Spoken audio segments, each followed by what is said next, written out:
नमस्कार, स्वागत है आप सभी का कालचक्र में। मैं हूं विपनेश पाथुर और मेरे साथ हैं प्रश्न कुंडली विशेषज्ञ पंडित सुरेश पांडे जी। पंडित जी, बहुत बहुत स्वागत है कालचक्र में। 2024 में रूठी लक्ष्मी 2025 में मान जाएंगी। जानिए 2025 में लक्ष्मी पूजन के मंगल मुहूर्त और मंगल योग सिर्फ कालचक्र में। जी हाँ, अगर साल 2024 में आपका बजट बिगड़ा हुआ है और हर मोड़ पर आपको पैसों के लिए बहुत सारा संघर्ष करना पड़ रहा है, बिजनेस में लगातार नुकसान उठाना पड़ रहा है या फिर बैंक बैलेंस आपका लगातार कम हो रहा है, तो ऐसे में आपको साल 2025 में कैसे करनी है मां लक्ष्मी की साधना और साल 2025 के किस महीने, किस तिथि, किस बार और किस नक्षत्र में करनी चाहिए लक्ष्मी पूजा। साथ ही साल 2025 में पैसों से जुड़ी हर परेशानी से पार पाने के लिए पंडित सुरेश पांडे जी बताएंगे आपको वो अचूक उपाय जिसे करने से आप पूरे साल धनवान बने रहेंगे। तो आइए चर्चा की शुरुआत करते हैं कि साल 2025 में मां लक्ष्मी को प्रसन्न करने के लिए आपको कुछ जरूरी नियमों का पालन करना पड़ेगा। कुछ खास मंगल मुहूर्त और मंगल योग में ही आपको मां लक्ष्मी की साधना और उपाय करने होंगे। तो चलिए सबसे पहले जानते हैं कि साल 2025 में किन तिथियों में आपको मां लक्ष्मी की पूजा उपासना करनी है। तो पंडित जी, वो शुभ तिथि कौन सी है जिसमें मां लक्ष्मी की हम उपासना कर सकते हैं और उनका आशीर्वाद हमें मिल सकता है? देखो, ऐसा है विपनेश,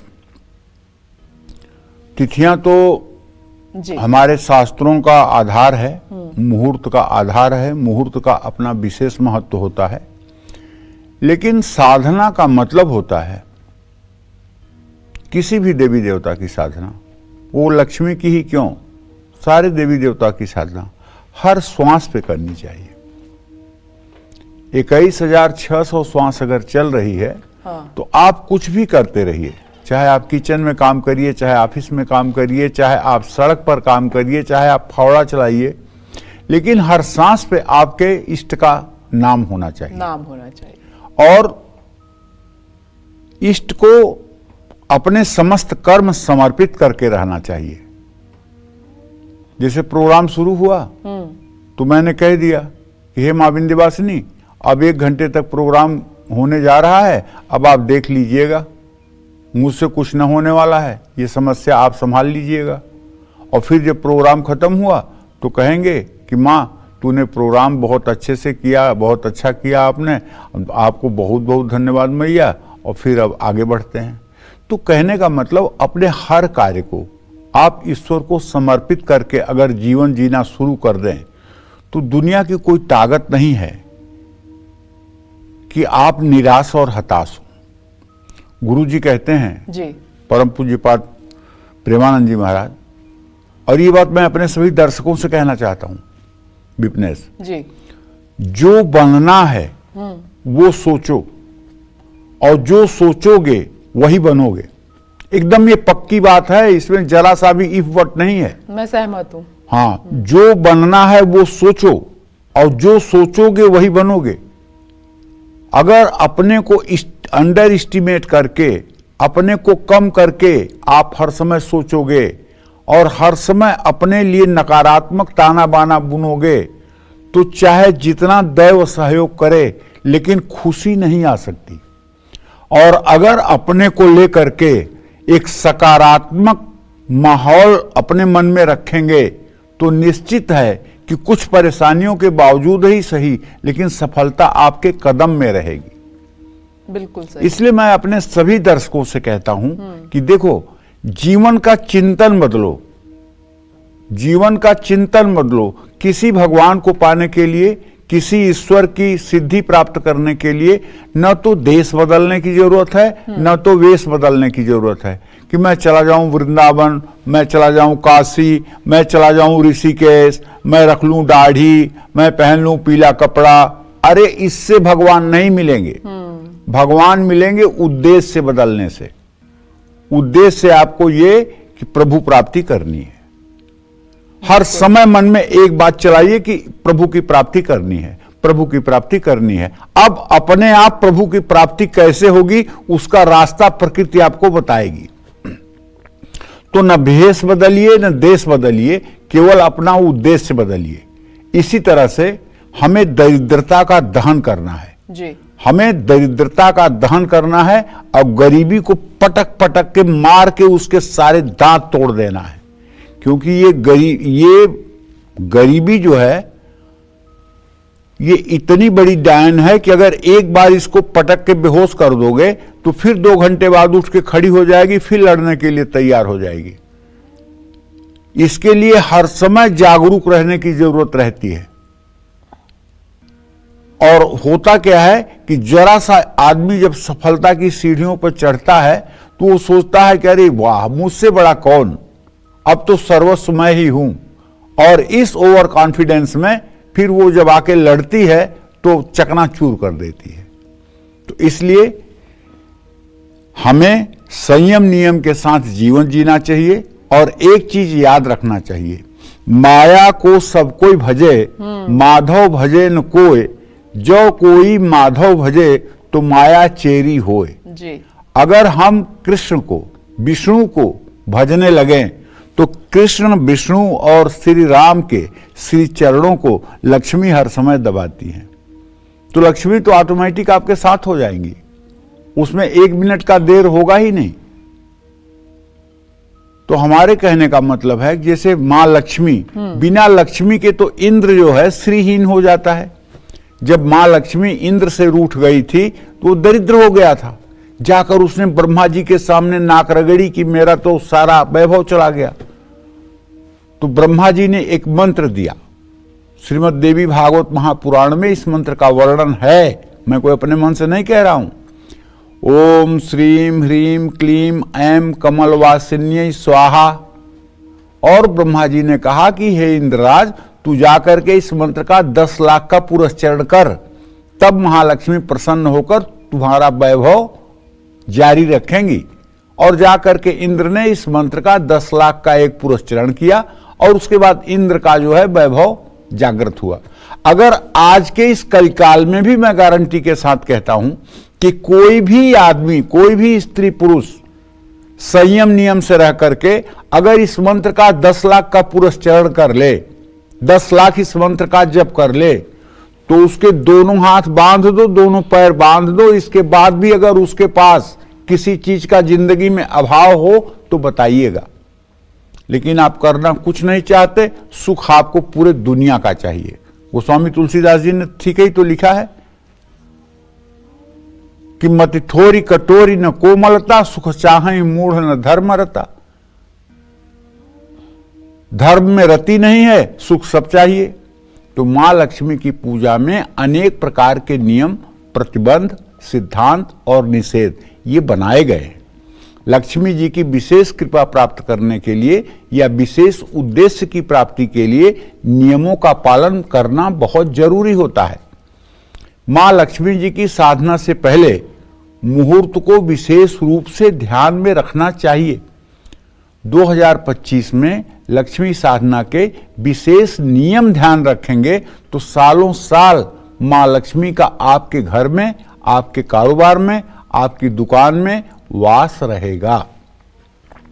तो चलिए आज सबसे पहले मैं आपको बताता हूं कि 2025 में मां लक्ष्मी को प्रसन्न करने के लिए सबसे उत्तम तिथि कौन सी है।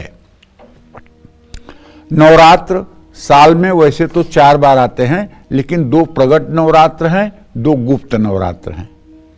यहां हम प्रगट नवरात्र की बात कर रहे हैं, शारदीय नवरात्र और वासंतिक नवरात्र।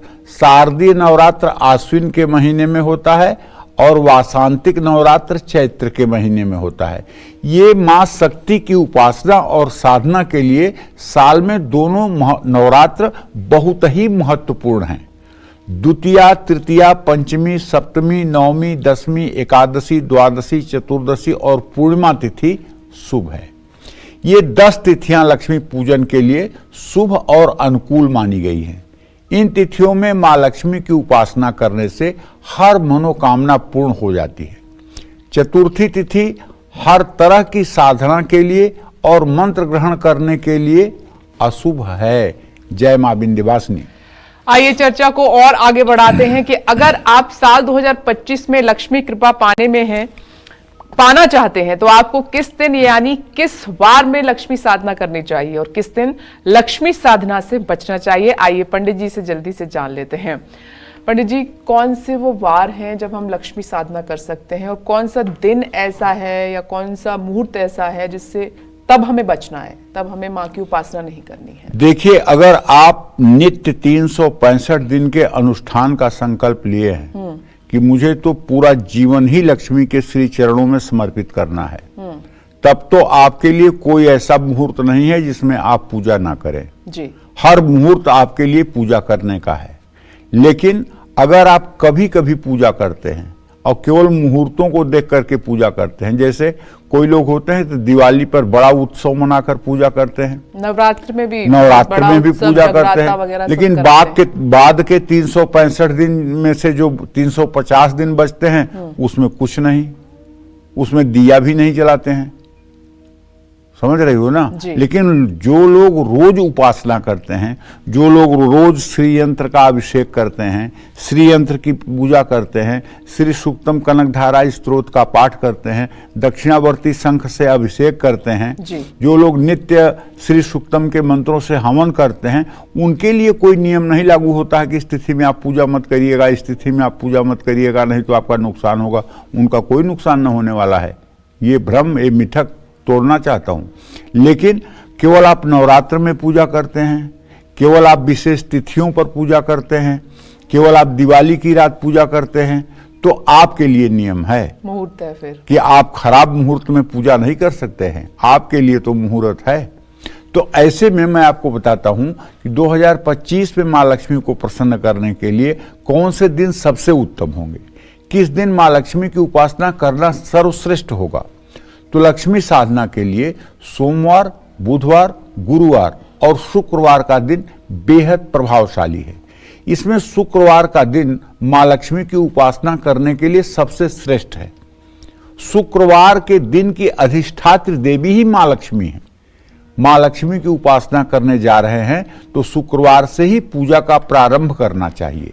रविवार, मंगलवार या शनिवार को लक्ष्मी साधना को शुरू करना निषेध माना गया है। लेकिन अगर नवरात्र इन दिनों में पहला दिन पड़ता है तो निषेध नहीं होगा, क्योंकि वहां नवरात्र का महत्व होगा, वहां वार का महत्व नहीं होगा। इस बात को भी ध्यान में रखना चाहिए। दिवाली अगर रविवार, मंगलवार, शनिवार को पड़ रही है तो क्या आप लक्ष्मी साधना नहीं करेंगे? करेंगे, क्योंकि उस दिन दिवाली पूजन होगा, उस दिन पूजन नहीं होगा। ये बात भी मन में रख लेना चाहिए। जय मां विंध्यवासिनी। तो ये चर्चा आज की खास है। उम्मीद करते हैं कि आप ध्यान से पंडित जी को सुन रहे होंगे, कालचक्र ध्यान से देख रहे होंगे। साल 2025 में किन महीनों में अगर आप लक्ष्मी साधना करेंगे तो आपको जल्दी लाभ मिल जाएगा और मां लक्ष्मी आपके जीवन से दुख, दरिद्रता और संकटों को दूर कर देंगी। आइए जान लेते हैं। तो 2025 के वो महीने जो साधना के लिए बहुत शुभ और उत्तम है। देखो, अब मैं आपको बताता हूं, बहुत लोग ऐसे हैं संसार में जो इस 2024 को किसी तरह से विदा करना चाहते थे। जैसे मकर राशि वाले बेचारे, कर्क राशि वाले, वृश्चिक राशि वाले, ये तिल तिल करके एक एक दिन 2024 के कैलेंडर से काट रहे थे कि ये कब जाए, कब जाए, कब जाए, कब जाए, कब जाए। क्यों? क्योंकि शनिदेव ने ढैया के रूप में ये कर्क राशि वालों को और वृश्चिक राशि वालों को निचोड़ दिया था, मकर राशि वालों को आपदाग्रस्त कर दिया था। इसलिए ये दिन गिन रहे हैं कि कितना जल्दी 2024 खत्म हो, कितना जल्दी 2025 शुरू हो, एक जिंदगी का नया सवेरा शुरू हो। तो भाई 2025 में मां लक्ष्मी को प्रसन्न करने के लिए कौन से उत्तम महीने सबसे होंगे, पहले ये जान लीजिए। 2025 में किन महीनों में अगर आप मां लक्ष्मी की साधना करेंगे तो आपको जल्दी लाभ मिल जाएगा। लक्ष्मी साधना के लिए बैसाख और आश्विन सबसे उत्तम है। मां लक्ष्मी की उपासना के लिए हर महीने अनुकूल नहीं होते। किसी भी महीने में तिथि, नक्षत्र और दिन अगर बहुत शुभ और महासंयोग वाले हैं तो उस दिन लक्ष्मी साधना की जा सकती है। लक्ष्मी मंत्र ग्रहण करने के लिए कार्तिक और मार्गशीर्ष मास बहुत उत्तम है। पुरुषोत्तम मास, ये पुरुषोत्तम मास कहते हैं जब एक महीना बढ़ा हुआ होता है। हिंदी का महीना साल में 12 महीने का जब 13 महीना हो जाता है, कोई एक महीना ऐसा होता है जो 2 महीना रहता है, तो उसको पुरुषोत्तम मास कहते हैं। अब कुछ लोग अल्प ज्ञान के कारण मल मास कहते हैं, इसको मल मास नहीं कहना चाहिए, पुरुषोत्तम मास कहना चाहिए। मल माने होता है अवशेष, मतलब दिनों को जोड़ करके बना हुआ है, तो इसको पुरुषोत्तम मास कहना चाहिए। तो पुरुषोत्तम मास हर तरह के कार्यों के लिए वर्जित है। इसमें लक्ष्मी साधना भी नहीं करनी चाहिए, इसमें केवल भगवान श्री हरि विष्णु का गुणगान करना चाहिए, भगवान शिव का गुणगान करना चाहिए, उनकी कथाओं का श्रवण कीर्तन करना चाहिए। ये सब बातें अपने दिमाग में रखनी चाहिए। जय मां विंध्यवासिनी। और जैसा कि पहले हमने आपको बताया कि कल 31 दिसंबर है और पंडित जी 2025 की भविष्यवाणी आपके लिए करेंगे कि साल ये नया 2025 आपके लिए कैसा रहने वाला है। इसलिए कल लगातार ध्यान से देखिएगा कालचक्र, क्योंकि पंडित जी वो जरूरी बातें 25 की आपको बताएंगे जो आपके लिए जानना बेहद जरूरी है। आइए चर्चा को आगे बढ़ाते हैं। साल 2025 में मां लक्ष्मी को प्रसन्न करने के लिए कौन से नक्षत्र में आपको मां लक्ष्मी की साधना करनी चाहिए, आइए जान लेते हैं। पंडित जी, तिथि वार महीना हो गया, अब नक्षत्र के बारे में बताइए। किसी भी देवी देवता की कृपा पाने के लिए आप जब भी उनकी उपासना करें तो कुछ खास नक्षत्रों में ही करें। चलिए अब मैं आपको बताता हूं कि 2025 में मां लक्ष्मी को प्रसन्न करने के लिए कौन से नक्षत्र समृद्धिदायक होंगे। किसी भी शुभ कार्य में नक्षत्रों का बहुत महत्व होता है। ऐसे में अश्विनी, रोहिणी, मृगशिरा, पुनर्वसु, पुष्य, मघा, पूर्वा फाल्गुनी, स्वाति, अनुराधा, मूल, पूर्वाषाढ़, उत्तराषाढ़, शतभिषा, पूर्व भाद्रपद, उत्तर भाद्रपद और रेवती, इन नक्षत्रों में लक्ष्मी साधना और अन्य साधनाओं के लिए ये विहित और शुभ नक्षत्र हैं। जय मां विंध्यवासिनी। ब्रेक का वक्त है, लेकिन उससे पहले कालचक्र दर्शक हमारे साथ मौजूद हैं रायबरेली से। मोहित जी, स्वागत आपका कार्यक्रम में। अपना सवाल पंडित जी से कीजिए। पंडित जी सादर प्रणाम। हाँ, सदा सुखी रहिए मोहित जी। पंडित जी, मैं रायबरेली से मोहित बोल रहा हूँ जी। मेरी जन्म तिथि 19 जुलाई 1982 है जी। शाम को 5:30 लगभग जी। नौकरी की स्थिति पंडित जी ठीक नहीं चल रही है। फास्ट फूड या रेस्टोरेंट का व्यापार करना चाहते हैं, सफलता नहीं मिल रही है, कब करना उचित रहेगा। दूसरा सवाल मेरा पंडित जी है बेटी को लेकर। उसकी जन्म तिथि 17 अक्टूबर 2007 भोर में 5:55 में है। पढ़ाई में क्या कराना उचित रहेगा। एनडीए की तैयारी करना चाहती है, स्वभाव थोड़ा सा चिड़चिड़ा है। मोहित जी देखिए, ऐसा है कि आपके दसम भाव का स्वामी शुक्र है और आपके प्रश्न लग्न का स्वामी जो है वो सूर्य है। सूर्य और शुक्र दोनों ग्रहों की स्थिति तृतीय एकादश है। नौकरी में अगर थोड़ा सा संयम बना करके चलेंगे तो नौकरी भी ठीक चलेगी। जहाँ तक आपने अपने कारोबार के विषय में प्रश्न किया है, तो खान पान का कारोबार मुझे बहुत हद तक आपके लिए उपयुक्त नहीं दिखाई पड़ रहा है। अगर आप कारोबार ही करना चाहते हैं तो टूर ट्रेवल्स का कारोबार करना आपके लिए फायदेमंद होगा, या फिर खान पान से संबंधित जैसे मतलब कि दालें हो गई, मसाला हो गया, इन सब चीज़ों का व्यवसाय आपके लिए ज़्यादा उत्तम होगा। इस विषय पर भी सोचिएगा। दूसरी बात ये कहना चाहता हूँ मोहित भैया कि देखिए, आपका भाग्येश जो है मंगल है। अगर आप हनुमान जी की उपासना शुरू करते हैं और नित्य हनुमान जी की आप हनुमान चालीसा का पाठ करना शुरू कर दें, हनुमान जी का मनन चिंतन शुरू कर दें, ओम हंग हनुमताय नमः इस मंत्र का 108 बार जप करना शुरू कर दें, नित्य प्रातः स्नान करके सूर्य को जल देना शुरू कर दें, तो काफ़ी कुछ आपके जीवन में परिवर्तन आएगा। जहाँ तक आपने बिटिया के लिए प्रश्न पूछा है तो उसके बारे में बताना चाहूँगा कि देखिए, उसके पंचम से पंचम भाव का स्वामी मंगल और सूर्य हैं, जिनका सदाष्टक योग है।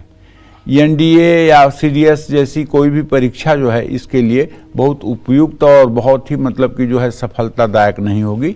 इसमें असफल होने के बाद ये एंजाइटी और डिप्रेशन में भी जा सकती है। अभी ये 17 साल की है और इसे अपने मतलब की प्रतिभा और उस परीक्षा दोनों का मतलब कि मूल्यांकन ठीक से ये नहीं कर पा रही है।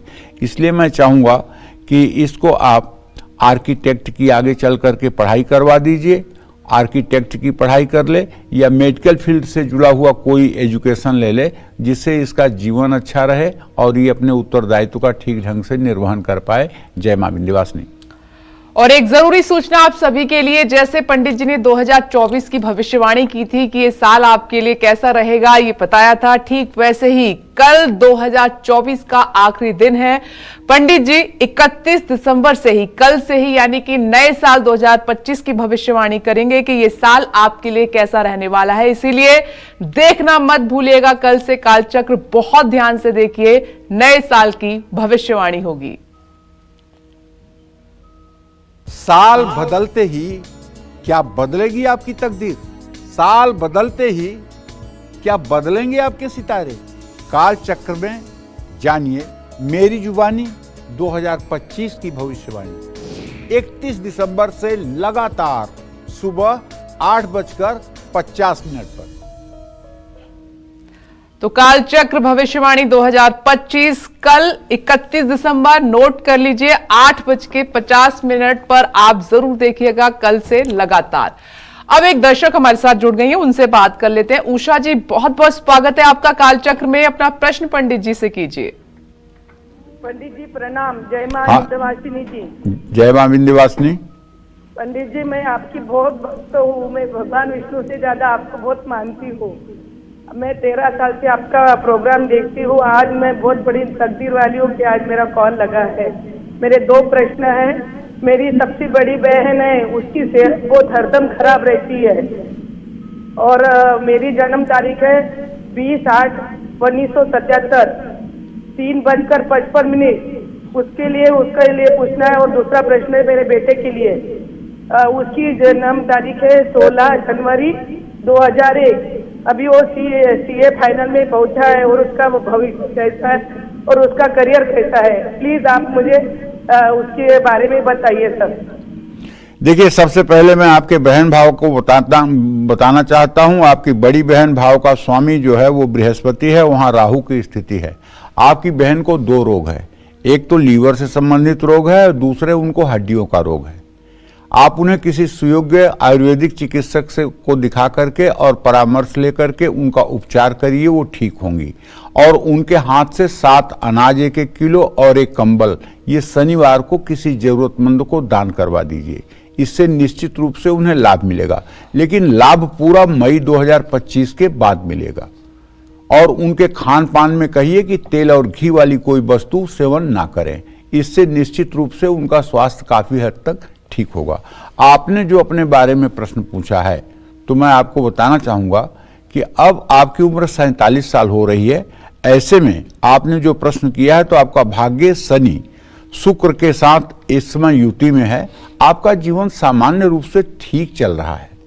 रही बात आपके बेटे की, तो उसके बारे में तो मेरा यही कहना है कि आपके पंचम भाव का स्वामी मंगल इस समय थोड़ा सा नीच राशि में है। बच्चे की पढ़ाई ठीक चल रही है, लेकिन हो सकता है कि सीए में जितना समय लगना चाहिए उससे 1-8 साल ज़्यादा लग जाए। लेकिन ये सीए बन के ही रहेगा, इसमें कोई 2 राय नहीं है। और इसकी आजीविका भी अच्छी रहेगी।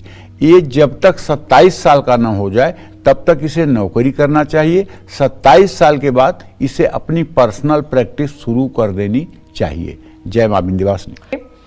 हम में से हर कोई ये जानना चाहता है कि साल 2025 में उसकी फाइनेंशियल कंडीशन कैसी रहेगी, कब सैलरी बढ़ेगी, कब बिजनेस में बड़ा फायदा होगा, कब प्रॉपर्टी बनेगी, कब बैंक बैलेंस आपका बढ़ेगा और कब मां लक्ष्मी की कृपा आप पर बरसेगी। साथ ही ये सब पाने के लिए उन्हें कैसे और कहां बैठकर करनी है लक्ष्मी की साधना उपासना, आइए पंडित जी से जान लेते हैं। पंडित जी, वैसे तो आपने बोला है कि हर समय आप उनको याद कर सकते हैं, नाम ले सकते हैं, लेकिन कोई निश्चित जगह स्थान तो होगा जहां से ज्यादा हमें फल मिलेगा, आशीर्वाद मिलेगा मां लक्ष्मी का। ये तो सही बात है। जैसे हमारे यहाँ सिद्ध पीठों का वर्णन है, सिद्ध पीठ है कोट्यसा, तो वैसे तो हमारे सिद्ध पीठ 81 हैं, लेकिन उपपीठ मिलाकर के कुल 108 सिद्ध पीठ बनते हैं। इन सिद्ध पीठों में की गई उपासना तो अक्षुण फल देती है।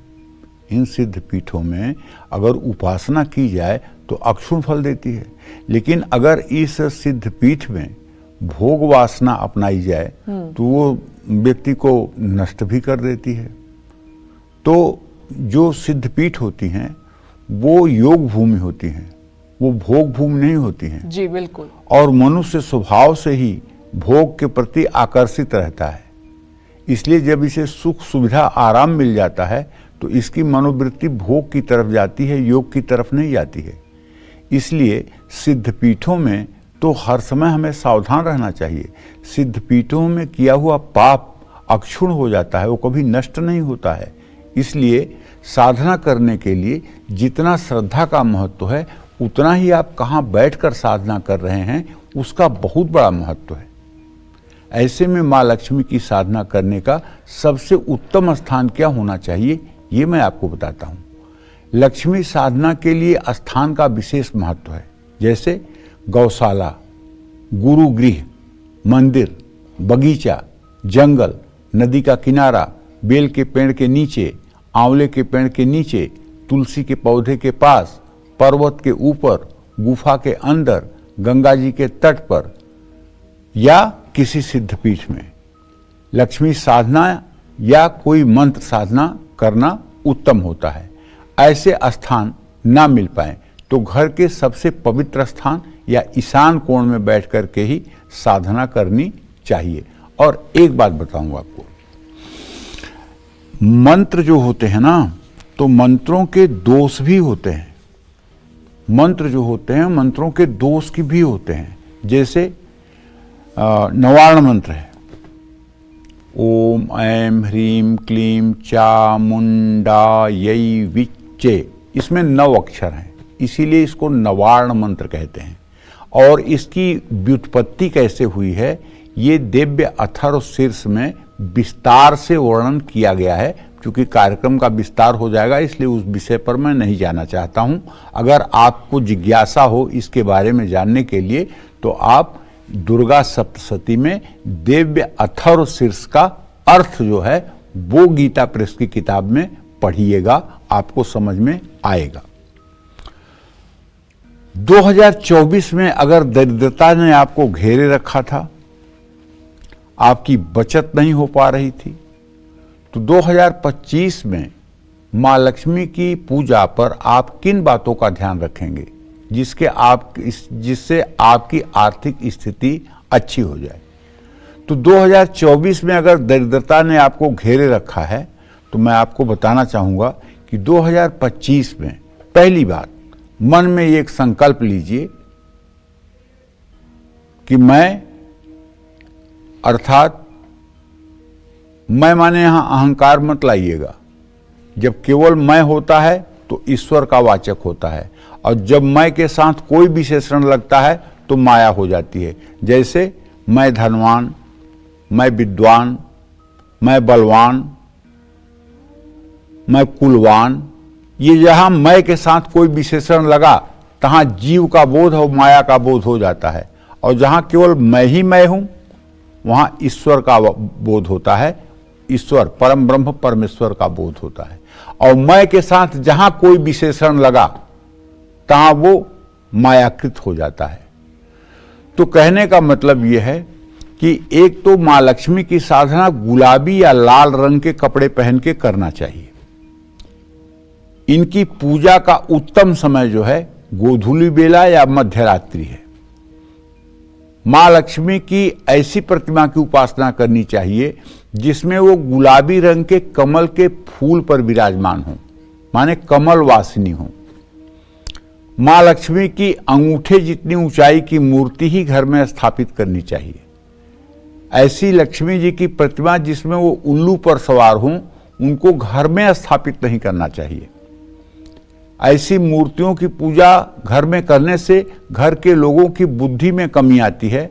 ऐसे लोग धनवान तो हो जाते हैं, नो डाउट, लेकिन उनकी बुद्धि इतनी मलिन हो जाती है कि उस धन का सदुपयोग नहीं कर पाते हैं, और एक दिन उनका वो धन या तो सरकार के द्वारा अपहृत कर लिया जाता है, या तो कोई बेटी बेटा इस बुद्धि का पैदा हो जाता है कि उसको नष्ट भ्रष्ट कर देता है। एक दिन उसकी दुर्गति उस धन की जरूर होती है। और अगर आप अपने पूजा स्थान में मूर्तियां रखे हैं तो पीछे दीवार से सटा करके उसको नहीं रखना चाहिए। ये दीवार से करीब 1 इंच की दूरी पर तो होनी ही चाहिए, चाहे वो मंदिर की दीवार हो चाहे वो घर की दीवार हो। और एक साथ जुड़ी हुई लक्ष्मी गणेश की प्रतिमा को घर में कभी स्थापित नहीं करना चाहिए। लक्ष्मी गणेश की प्रतिमा अलग अलग होनी चाहिए। मां लक्ष्मी के मंत्रों का जप करने के लिए स्फटिक और कमलगट्टे की माला सर्वश्रेष्ठ है, लेकिन इसका मतलब नहीं कि रुद्राक्ष की माला पर जप नहीं हो सकता है, क्योंकि साफ साफ देवी भागवत में लिखा हुआ है कि रुद्राक्ष एक ऐसी वस्तु है जिसमें सारे देवी देवताओं की पूजा की जा सकती है। यहां तक अतिशयोक्ति नहीं, अगर आप राम राम भी करना चाहते हैं, आपके पास तुलसी की माला नहीं है, कृष्ण कृष्ण भी करना चाहते हैं, आपके पास तुलसी की माला नहीं है, तो आप रुद्राक्ष पर कर लीजिए, आपको दोष नहीं लगेगा। आप पीताम्बरा बगलामुखी की पूजा करना चाहते हैं, हल्दी की माला आपके पास नहीं है, आप रुद्राक्ष पर कर लीजिए, आपको कोई दोष नहीं लगेगा। रुद्राक्ष की एक ऐसी माला है, ये भगवान शिव के नेत्रों से, भगवान शिव के आंसुओं से प्रकट हुआ है। ये एक ऐसी माला है कि इसे दुनिया में कोई अशुद्ध कर सके ऐसी कोई अशुद्धता नहीं बनी है, और ये किसी को शुद्ध न कर सके ऐसी कोई अशुद्धता नहीं है। कुछ लोग कहते हैं महाराज जी हमने तो माला पहना हुआ है, रात में निकाल देता हूं, शौच में जाता हूं तो निकाल देता हूं, इस समय निकाल देता हूं। मैं उनसे पूछना चाहता हूं, तुम्हारे शरीर में कब ऐसा होता है जब मल मूत्र नहीं बनता रहता है? वो 1 सेकेंड बताओ जब तुम्हारे शरीर में मल मूत्र बनना बंद होता हो, तो फिर क्यों पहन लेते हो माला? और माला निकाल के रख दोगे, माला को तुम अपवित्र कर दोगे। वो जगत को पवित्र करने के लिए रुद्राक्ष प्रकट हुआ है भगवान शिव की आंसुओं से, उसको कोई अशुद्ध कर पाएगा? वो तो चांडाल से चांडाल कर्म करने वाले को भी शुद्ध कर देता है। रुद्राक्ष मणिबंध पर धारण किया, बाजुओं में धारण किया, हृदय में धारण किया, माथे पर धारण किया, गले में धारण किया, शिखा में धारण किया और त्रिपुंड लगाया। बस चांडाल से चांडाल भी अगर होगा ना, तो जो देवगण वायु मार्ग से गुजरेंगे उसके स्वरूप को देख करके प्रणाम करेंगे। ये बात भागवत में लिखी हुई है, सच्ची बात बता रहा हूं। और चाहे आदमी ड्रामा में ही ये काम करे, नाटक में ही करे, लेकिन एक दिन ये नाटक ही असली रूप ले लेता है और मनुष्य सतमार्ग पर चल निकलता है। हां, एक बात जरूर है कि अगर कमल गट्टे की माला हो अपने पास और उसमें लक्ष्मी की उपासना की जाए तो अच्छी बात है। लक्ष्मी प्रतिमा पर चंदन या कुमकुम का तिलक लगाना चाहिए। लक्ष्मी पूजन में कमल के फूल का ज्यादा से ज्यादा उपयोग करना चाहिए। कमल का फूल सुंदरता, समृद्धि और शुभता का प्रतीक है। देवी लक्ष्मी को कुछ भी अर्पित करते समय उसमें तुलसी और तुलसी मंजरी मत डालें, ध्यान रखें। देवी लक्ष्मी को लाल रंग की बाती वाला दीपक अर्पित करें और इससे उनके दाईं ओर रखें। अब जैसे मान लीजिए कि कमल का फूल तो सबको नहीं मिल सकता ना, तो आंख बंद करिए और अपने दोनों हाथों को ऐसे फैला करके और सामने देखिए कि एक दिव्य सोने का सिंहासन है, उसमें एक बड़ा कमल का फूल रखा हुआ है गुलाबी रंग का। उस पे महालक्ष्मी रेशमी वस्त्र धारण किए हुए गुलाबी रंग का आपके सामने बैठी हुई हैं और उनका एक चरण नीचे है, एक चरण उन्होंने अपने पैर से दबाया हुआ है। और इस भाव भंगिमा को ध्यान में रखते हुए एक कमल का फूल आपके हाथ में है जो सोने से बना हुआ है, उसको आप महालक्ष्मी के श्री चरणों में ले जाकर के समर्पित कर रहे हैं। मानसिक समर्पण इसको कहते हैं। और रोज एक फूल आप माता के चरणों में चढ़ाना शुरू कर दीजिए मानसिक रूप से। 1 साल के अंदर अगर दरिद्रता आपसे 1000 किलोमीटर दूर न भाग जाए तो आप कहिएगा। लेकिन वही है, जिससे पूछो वही कहता है हाँ मैं तो पूजा करता हूं। क्या करते हो भाई? हनुमान चालीसा पढ़ता हूं, दुर्गा चालीसा पढ़ता हूं, राम रक्षा स्तोत्र पढ़ता हूं। अच्छा अच्छा अच्छा पढ़ते हो, ठीक है, बढ़िया है। और उसके बाद क्या करते हो? उसके बाद कुछ नहीं करता हूं। अगर हम पूजा स्थान में हैं और हमारा मन लगा हुआ है कि दुकान पे पता नहीं कौन ग्राहक आया होगा, उसको नौकर कैसे डील कर रहे होंगे, अरे मुझे तो वहां जाना है, जाने में देर हो रही है, पता नहीं तैयारी कैसे होगी। अगर आप पूजा स्थान में भी बैठकर संसार का चिंतन कर रहे हैं तो ये पूजा नहीं है। और अगर आप संसार में रहते हुए भी माता का चिंतन कर रहे हैं, यात्रा करते हुए भी माता का चिंतन है, नौकरी करते हुए भी माता का चिंतन है, काम करते हुए भी माता का चिंतन है, भोजन करते हुए भी माता का चिंतन है, तो आप 24 घंटे पूजा कर रहे हैं। वो सदैव आपके साथ रहेंगी, वो उनका सदैव स्नेह आपके ऊपर बना रहेगा। इसलिए पूजा में चिंतन का महत्व है। श्रीमद् भागवत महापुराण में मुरारी पादार्पित चित्तवृत्ति, ऐसा माता देवहूति कहती है। हर समय प्रभु के श्री चरणों में अपनी बुद्धि को लगाए रखना चाहिए, अपने मन को लगाए रखना चाहिए। तो कहने का आशय यह है कि जितना ज्यादा हम अपने आप को सरल रखेंगे और जितना ज्यादा बालक भाव से हम माता के श्री चरणों की सेवा में लगेंगे, ज्ञानी वानी कोई नहीं जान पाता इनको। ब्रह्मा विष्णु महेश भी नेति नेति कहते हैं, इनके सामने जो है ब्रह्मा विष्णु महेश भी जो है नेति नेति कहते हैं, जब वे अपने आदिशक्ति स्वरूप में होती हैं।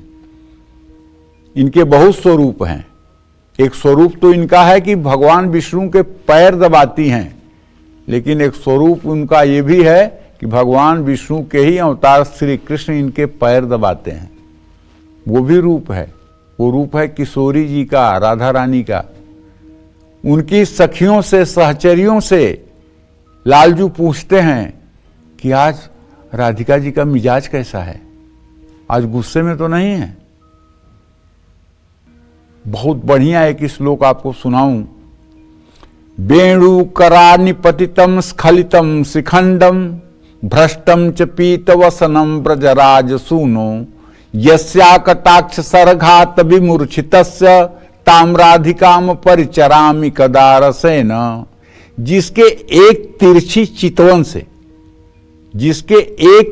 चितवन से वेणु करान्न पतितम, हाथ से बांसुरी गिर जाती है, स्खलितम शिखंडम, और उनके सर का जो बालों का जूड़ा है उससे मोर मुकुट निकल के गिर जाता है, जूड़ा खुल जाता है। बेरु करान्न पतितम स्खलितम शिखंडम भ्रष्टम च पीत वसनम ब्रजराज सूनो।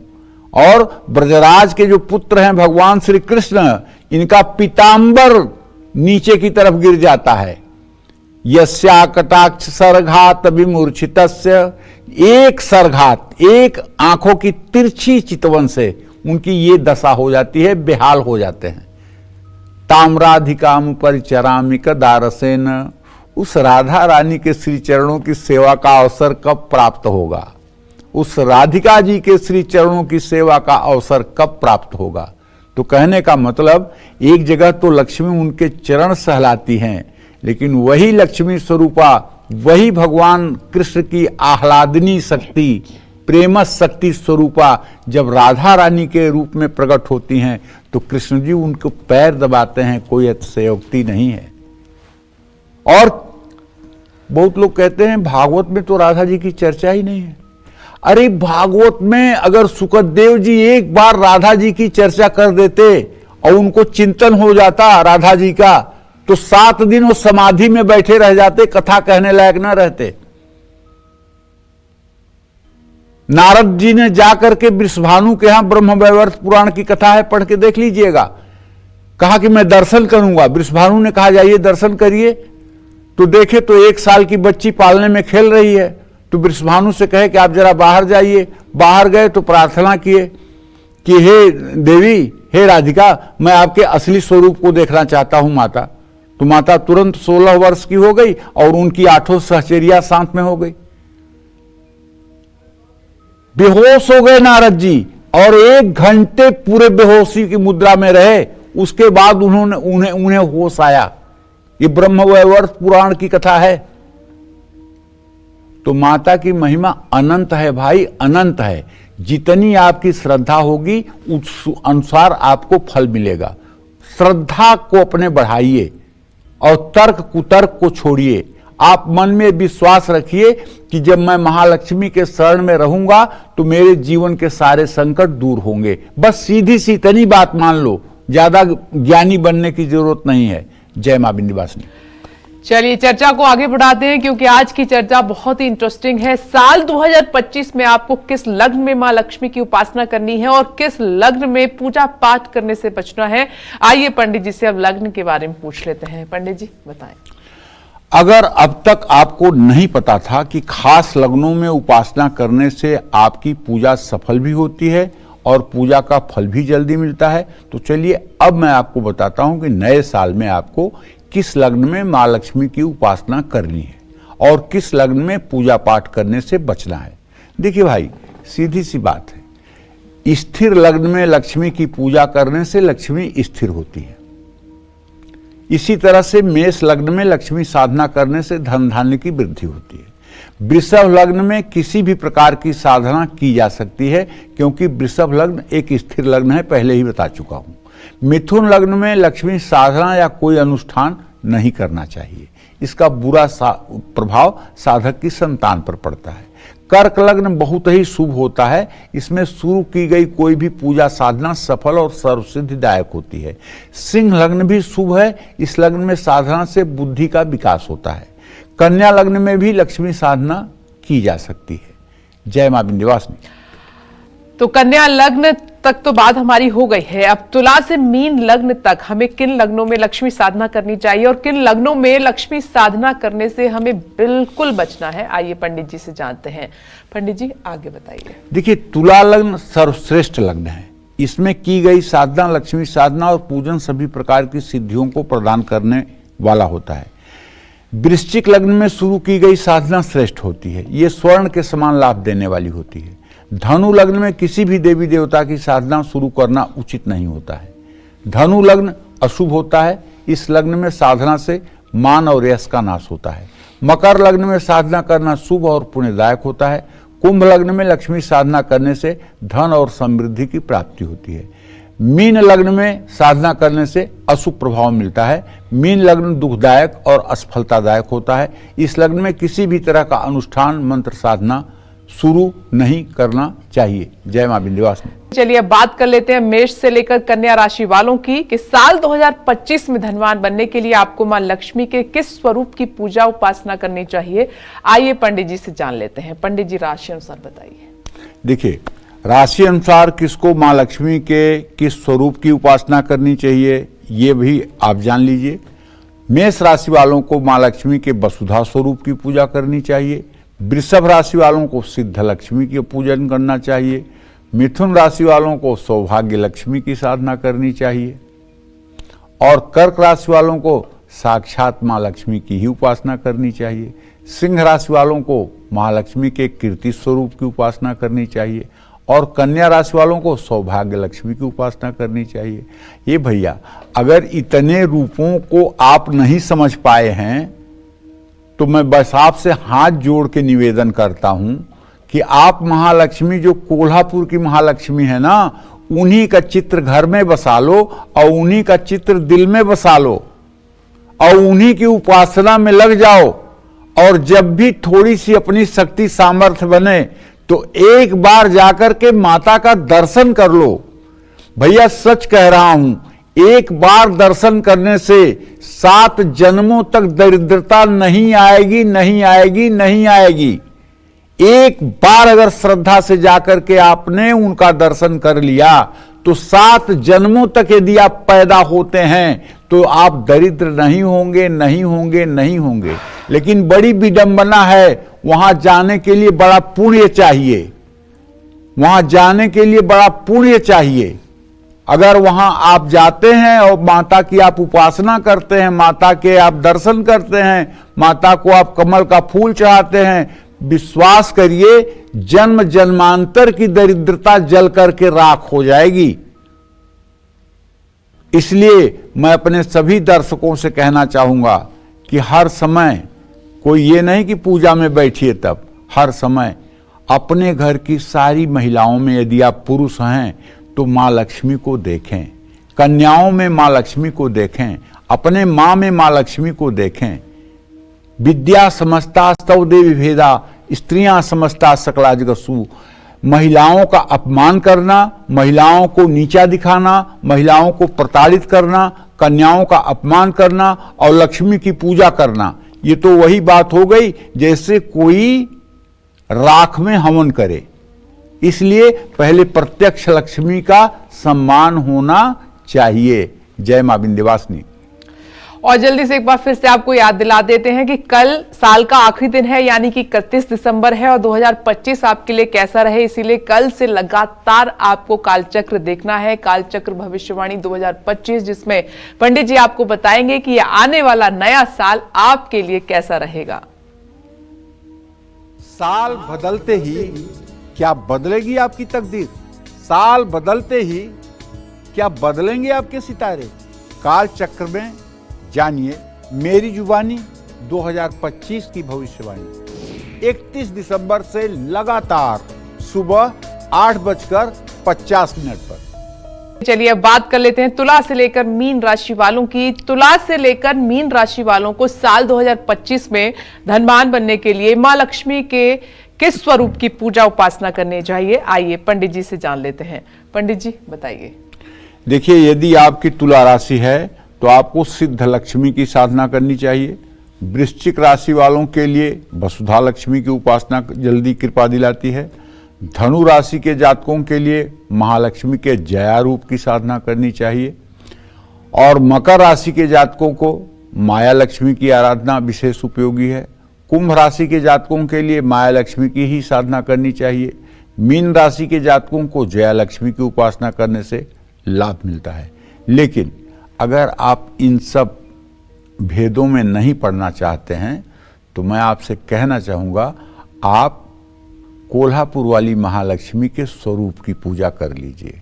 महाराष्ट्र में कोल्हापुर एक जगह है जिसको संस्कृत में करवीर कहते हैं, करवीर। और देवी भागवत में आता है करवीर निवासिन्याम स्थान सर्वोत्तमो उत्तमः। करवीर निवासिनी महालक्ष्मी का सर्वोत्तम स्थान कोल्हापुर में है। तो कहने का मतलब ये है, महालक्ष्मी का चित्र आज तो आपको गूगल पे भी मिल जाएगा और उनका चित्र बनवा करके, फोटो बनवा के घर में अच्छे मुहूर्त में शुक्रवार के दिन स्थापित कर लीजिए और रोज उन्हीं को धूप दीप से पूजा करिए। श्री सूक्त कनक धारा स्तोत्र का पाठ करिए। जब भी संभव हो तो एक भी कमल का फूल मिल जाए तो ले जाकर के माँ के चरणों में समर्पित करिए और अपने हृदय का कमल जरूर माता के चरणों में समर्पित करिए। सारी मनोकामना पूरी हो जाएगी। चाहे जितना बड़ा दुर्भाग्य हो जलकर राख हो जाएगा। बस केवल एक बार शरणागति की जरूरत है। एक बार आप अपने अहंकार को माता के चरणों में समर्पित कर दें कि हे माँ, मुझसे तो कुछ न होने वाला है, तू ही संभाल ले। मुझसे तो कुछ न बनने वाला है, तू ही संभाल ले। मेरी नैया की तू ही खेवैया बन जा। ये भाव आ जाए, ये शरणागति आ जाए, आप विश्वास करिए, ताकर सदा करहु रखवारी, जिम बालक राखई महतारी। जैसे माँ अपने छोटे बच्चों की रक्षा करती है, वैसे महालक्ष्मी खुद आपकी रक्षा करने लगेंगी और आपका जीवन सचमुच में धन्य हो जाएगा। जय मां विंध्यवासिनी। तो आज पंडित जी ने आपको बताया कि 2025 में मां लक्ष्मी की कैसे उपासना आपको करनी है, किस दिन, किस मुहूर्त, किस महीने, किस तिथि में करनी है, जो आपके लिए सबसे उत्तम साबित होगा। पंडित जी, इसके लिए आपका बहुत बहुत धन्यवाद। और इसी के साथ उम्मीद करते हैं कि आपको आज का हमारा विषय बहुत पसंद आया होगा। कल 31 दिसंबर से लगातार कालचक्र भविष्यवाणी 2024 के साथ 2025 के साथ बने रहिएगा।